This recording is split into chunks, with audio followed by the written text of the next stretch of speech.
പറയുന്ന ഒരു ക്യാരക്ടറാണ് ഇതിലെ ഒരു ഇമ്പോർട്ടൻറ്റ് ക്യാരക്ടർ.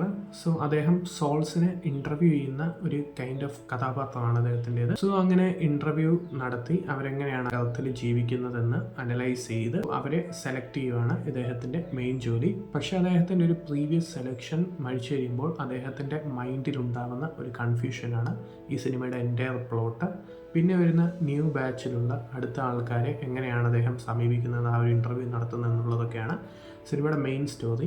സിനിമയെക്കുറിച്ച് പറയുകയാണെങ്കിൽ നല്ല ലൈഫുള്ളൊരു സിനിമയാണ്. കാരണം പല സിനിമകൾ മാത്രമേ ആ ഒരു കണ്ടുകൊണ്ടിരിക്കുന്ന ഓഡിയൻസിൻ്റെ മനസ്സിൽ സ്പർശിക്കൂ. സോ അങ്ങനെ ഒരു ഡിഫറെൻറ്റ് കൈൻഡ് ഓഫ് സിനിമയാണത്. സോ എല്ലാവരും കണ്ടു നോക്കേണ്ട ഒരു ഔട്ട്സ്റ്റാൻഡിങ് മൂവിയാണ് ഇത്. വിൻസ്റ്റൺ ഡൂക്കാണ് വിൽ എന്ന് പറയുന്ന ആ ഒരു കഥാപാത്രം ചെയ്യുന്നത്, ഈ ഒരു ഇൻ്റർവ്യൂ നടത്തുന്ന ആ ഒരു ക്യാരക്ടർ. സോ അദ്ദേഹത്തിൻ്റെ പെർഫോമൻസ് എല്ലാ സീക്വൻസസിലും നല്ല ഗംഭീരമായിരുന്നു. കാരണം ഒരു ക്യാരക്ടർ ഒരു ഡിഫറെൻറ്റ് ക്യാരക്ടറാണ്.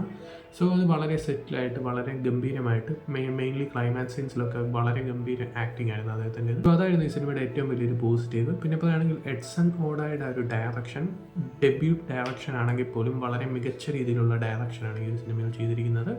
അതുകൊണ്ടാണ് ആ ഒരു സിനിമ അത്രയും വർക്കാവുന്നത്. അതുപോലെ തന്നെ അഭിനയിച്ച ബാക്കി എല്ലാ ആർട്ടിസ്റ്റുകളും ഈ ഒരു ബാച്ചിൽ ന്യൂ സോൾസ് ആയിട്ട് വരുന്ന എല്ലാ ആർട്ടിസ്റ്റുകളുടെ നൈസ് പെർഫോമൻസ് ആയിരുന്നു.